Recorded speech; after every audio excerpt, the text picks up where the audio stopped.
Welcome to the Redeeming Stories podcast, a place for honesty, healing centered conversations about reclaiming ourselves and releasing what no longer serves us. And remembering, too, who we are and before our trauma and now. I'm your host, Julie M. Lane, and today I'm joined by Larissa Lopez, the founder of Journeyful Inspirations, an intuitive healer, transformational coach, and hypnotherapist devoted to guiding others back to their wholeness. Larissa's work is rooted in the belief that healing is not about becoming someone new, but about becoming home to yourself. Through modalities such as energy healing, hypnotherapy, astrology, vocal toning, and soul led travel, she supports people in releasing old survival patterns, reclaiming self trust, and reconnecting with their new inner wisdom.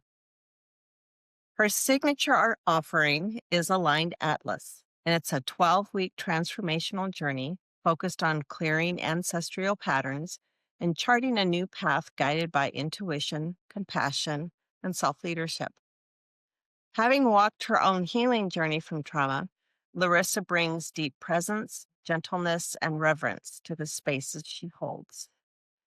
In today's conversation, we'll explore what it means to align within before journeying outward, how healing unfolds beyond words, how inherited pain can be transformed into intentional living, and how remembering ourselves can become an act of redemption.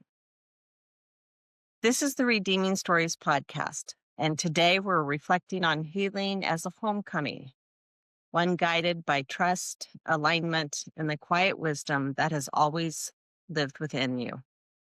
So, Larissa, welcome. Thank you, Julie. I'm so happy to be here. Wonderful. Do you mind sharing just a bit about yourself?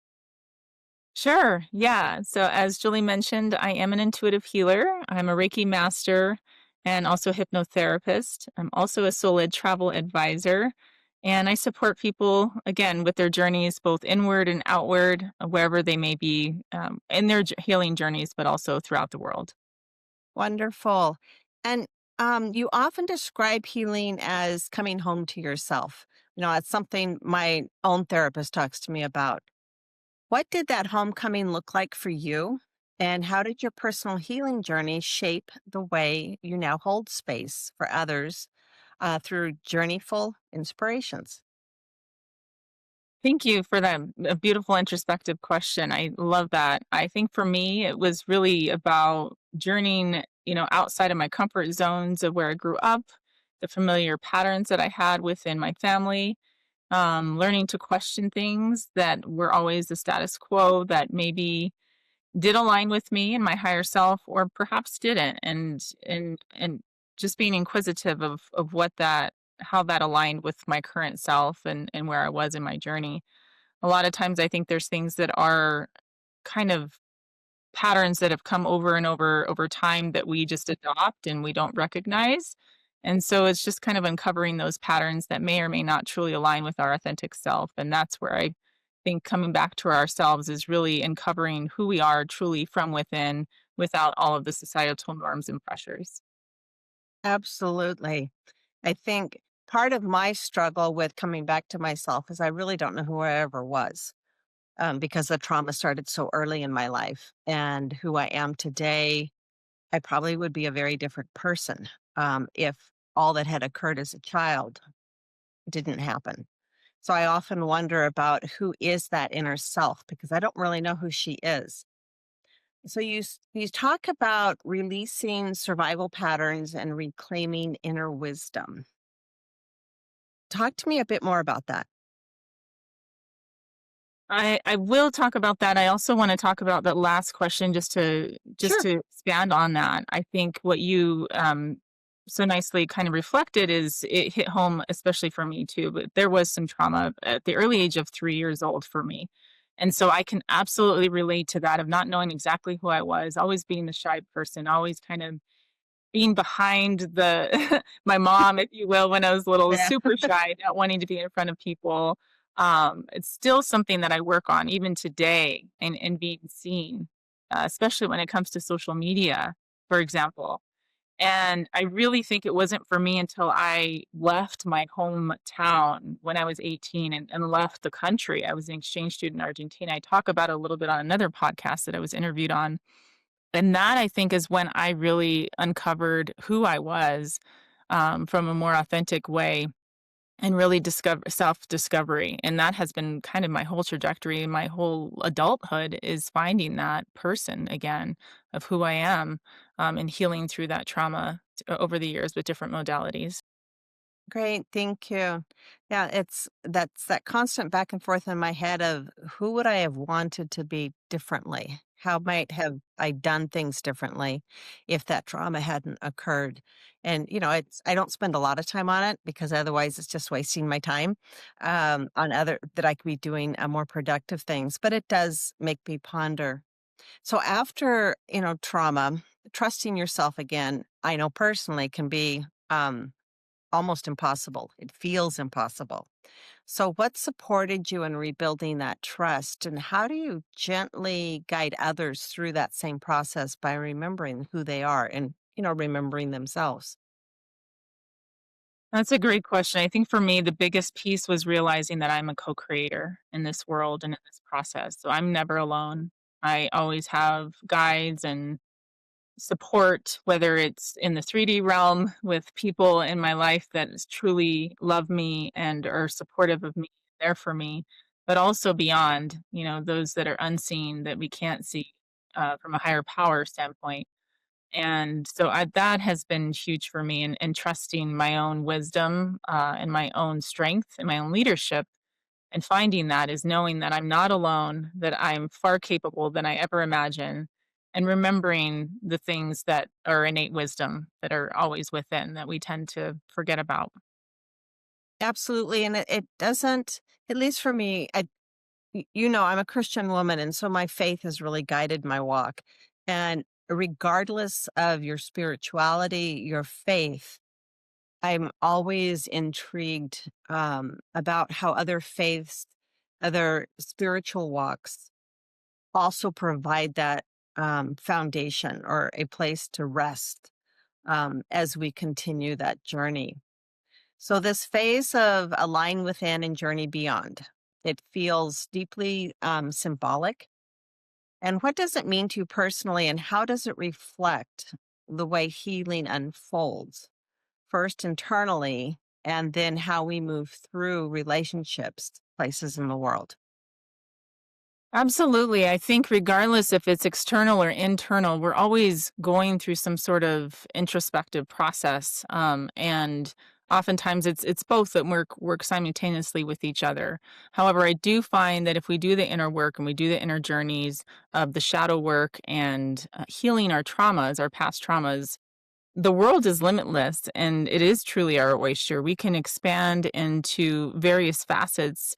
I think sometimes we're so sheltered or traumatized within the trauma that we can't even leave only our own shell, but let alone our own house sometimes for some people or their county or state. But when you learn to heal that those inner wounds and that trauma, it allows you to expand beyond, your house, then your state, then your county, and then the world. Sometimes in my situation, for example, I was 18. I came from a very small town, very sheltered home, very religious background, also Christian, to going to a whole nother place in another place side of the world and the opposite end of the hemisphere. And it took that to really kind of pull me out of what everything that I've ever known, to reaffirm the things that were really true for me, my values, but also help me expand and learn that there's so much to learn within other cultures and other places in the world. And so I think when we learn to heal ourselves, um, whether it's through these modalities that I offer or therapy or whatever means it is for that person that aligns with them, there's also that element of travel that is completely so transformative and healing in that we learn to we actually find ourselves when we do travel through other people and other cultures, and we see ourselves in other places of the world. And then that just makes us a better global citizen as a result. I was raised by parents that had very specific beliefs for themselves. but they encouraged us to find our own beliefs and our own way of doing things. And they also really encouraged us to always look at the opposite side of the coin. What are the cons? What are other people saying that conflict with your thoughts? So as you talk about this worldview, and being a global citizen, I think that is exactly, how I was raised in looking at every perspective before making a significant decision on something, because I needed to really educate myself and be fully aware, of the world around me. So as you talk about those modalities, including energy, healing, hypnotherapy, astrology, toning, and soul-led travel, how do these modalities support emotional release and restoration in ways that words alone sometimes cannot? Absolutely. I think first and foremost with the energy healing and the Reiki, it really gets to that energetic clearing that, of course, we don't talk about it. There's no verbal dialogue necessarily within Reiki. It's an higher innate intelligence that is godlike energy. It's coming, stemming from God, the higher source, whatever we believe in as our higher source of consciousness, and so it's very intuitive. It will travel where it needs to. It will heal what it needs to. I am purely a vessel, so it's such a great honor to be able to be that vessel for people and hold that container. But I think that's the most beautiful thing is that it will uncover any blockages, whether it's energetic blockages from that we've had that are ancestral or things that have stemmed from trauma, whether it's from another person or it was something that we had an accident, a car accident, for example, anything that's stagnant in the body, it will clear through. So any patterns that we've had, any limiting beliefs, any of those types of things, it will actually clear and heal and help our body to be in a more homeostasis environment and calm our central nervous system so that the body's ability to heal itself it becomes so much more of a rapid process. The other aspect within hypnotherapy that I find so beautifully aligns with Reiki and I use simultaneously when I send Reiki is it rewires the subconscious programming. So the hypnotherapy aspect has a little bit more verbal to it because I'm facilitating a verbal process with my clients and helping them to rewire the neuroplasticity. So there's a lot of neuroscience involved with that, and that has been massively transformative in rewiring our subconscious programming and erasing those limiting beliefs and helping ourselves see ourselves as our higher selves and also the future self that we're aligning with. So those modalities have been just pivotal. The vocal toning also has a vibrational frequency to it, so that releases any traumas that are stuck in the stagnant in the body. Again, this is whether I'm working with a person in person, physically in the 3D form, or through Zoom. Um, Virtually, it works just the same, if not different in some aspects of it, but it's very effective. And then the soul-led travel aspect, again, as I mentioned earlier, that is something that we don't necessarily talk about how it transforms us, but when we experience different cultures and we see ourselves out of where we're constantly been in everything being the same, we get a complete different perspective on things, our own concepts, our own values, but also other people in the world and realize that it's much bigger than you and I. And so it's been a beautiful journey to be able to learn these modalities and practice all of these modalities. And I was thinking about the travel. I have traveled abroad, not extensively. I like keeping my feet on the ground, even though in past years I have flown multiple times every month for work. I I do, even when I travel in the US, if I go down to the deep south, up to the northeast, I feel out of place. And, I finally just moved back home to California, and it was this instant feeling of I'm home. I feel comfortable here. And with the diversity in California and most of the state geographically being very conservative, and it's the populace that is more liberal. There are really different pockets in California where I don't feel as at home. but there most of it is. And it plays so much into just how I look around the world during the day. I can sense where I'm comfortable and where I'm not. And the other thing I wanted to touch on, Larissa, was the hypnotherapy. I value that, but I'm absolutely terrified of ever doing it. For me to allow someone else to have control um, after abuse, I've been asked by my therapist if I ever thought doing it, and it just scares me too much to let go of um, that control and the fear of what it would bring up. Hmm. And I think that's I love that you brought that up because that is a common misconception that a lot of people have that they are relinquishing control. The thing about it in actuality is that you never lose control within hypnotherapy. All hypnosis is self-hypnosis. I'm strictly the facilitator that's helping to guide you. But you are always in control. The person is always in control, whether it's in the subconscious or they're consciously aware of it or they're not consciously aware of it. They're always in control. So that's the most beautiful thing about hypnotherapy, and that a lot of people oftentimes do get confused as they think they lose control within it when that's actually not even true. They're fully 100% always in control.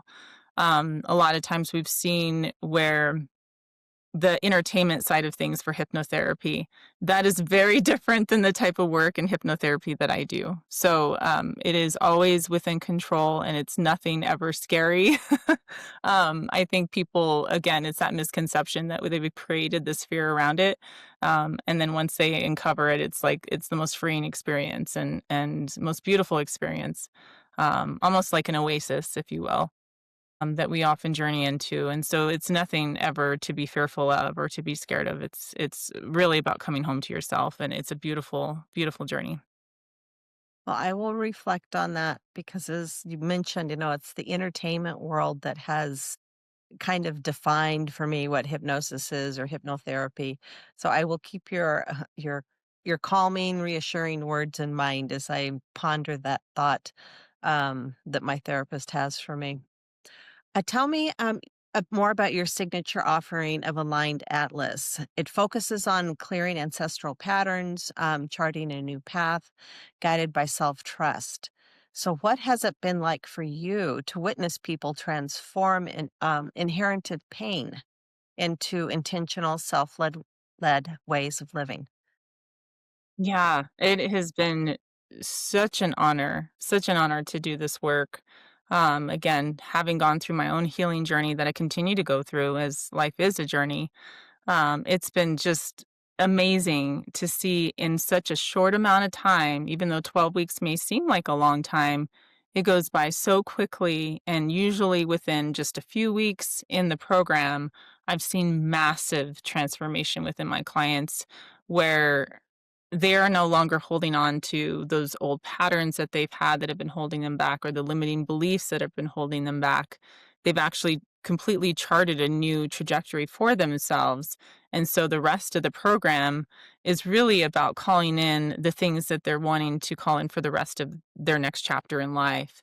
The other aspect that I find so intriguing that I've most recently been discovering is the astrological aspects of it, and how it completely aligns 100% with what people are going through. Again, another widely misconceived modality that I think a lot of people don't believe in, or they do believe in, or they think it's woo woo when it's actually rooted in science, for so long. And I think it just lots of different societal pressures have kind of deemed it as not having any science behind it. And so I think as people discover more and more about themselves, and that's all it is discovering more and more about who they truly are and why they are the way they are, it helps give us a roadmap and a blueprint for the rest of our life.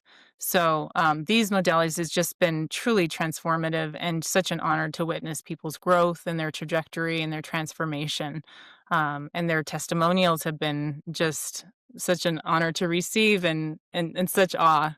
I'm always in constant awe and enlightened by how their transformative process unfolds.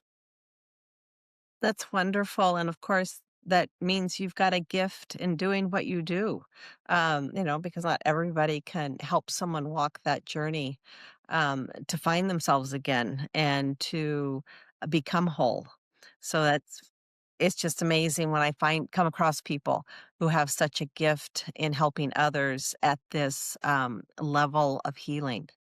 So for someone listening today, Larissa, who feels disconnected from themselves, unsure how to begin healing, what gentle invitation would you offer as a first step towards remembering their wholeness?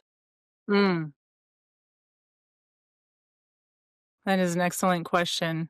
So many things come to mind. I mean, to the simple act of just stepping outside and being in nature and marveling at how what an honor it is for us to even just exist in this moment in time and space, and how things are just so divinely unfolding. Think that sometimes it takes stepping outside in just nature and listening to the birds, whatever it may be, watching the snowfall if it's snowing or the rain. I think that's an excellent way. That's a super small way that people can connect with themselves, and the greater the greater force at hand, but also even a simple practice as journaling. I know that's so hard for so many of us to actually put pen on paper, but the simple act of putting that pen on paper in an actual 3D sense, not just journaling digitally, which is also transformative, but actually pen on paper, it's magical what can unfold within just a few moments of putting a few words down. So I just encourage people to try something as simple as that, or stepping outside, and enjoying nature. I can't tell you for how long I've fought myself to journal. Um, it just, yeah, it just didn't feel right. I'm I have ideas as to why, just because I've been on this healing journey long enough and why doing that would have felt so uncomfortable. But wow, yeah, I do pencil to paper and I've got a stack of journals and I'm keeping them all. And I think too, not only has it been profound in my healing, it gives me the opportunity to go back to that very first journal and see how far I've come. Absolutely. Because otherwise I don't think I'd have a clue. Yeah, it's so transformative, it's amazing. It is. Is there anything else, Larissa, before I wind things up for us, that you'd like to share? No, just that it's such an honor to be here to share, again, the gifts that I've been given, but also trained in, and, just to be supportive for other people in the world, because 'cause we're all in this together. Yeah, well, Larissa, thank you for being here. And so as we close our conversation today, I'm reminded that healing's not a straight path. It's a return. It's a return to parts of ourselves that learned to survive and the wisdom that patiently waited beneath the survival. What Larissa shared today reflects the heart of at Redeem Thyself, that the belief of redemption. Self redemption isn't about fixing what's broken, but about reclaiming what was and always was. And it's about releasing the stories we inherited or adopted out of necessity and choosing to live from self trust, compassion, and truth. And through the lens of At Seven Petals, we're reminded that growth happens in rhythm, not all at once, but through intentional movement. Alignment within creates that momentum that allows us to journey beyond old patterns, old identities, and old limitations. If you're listening and feeling disconnected, uncertain, and unsure where to begin, let this be your permission to start gently. Because healing doesn't demand urgency, it invites presence. So, Larissa, thank you for your care, your integrity, and wisdom that you bring to your work. And thank you to our listeners for sharing this space with us. Until next time, this is the Redeeming Stories podcast. May you continue coming home to yourself, moving forward with intention, and trusting that your healing unfolds exactly at the pace meant for you. Mm. Thank you.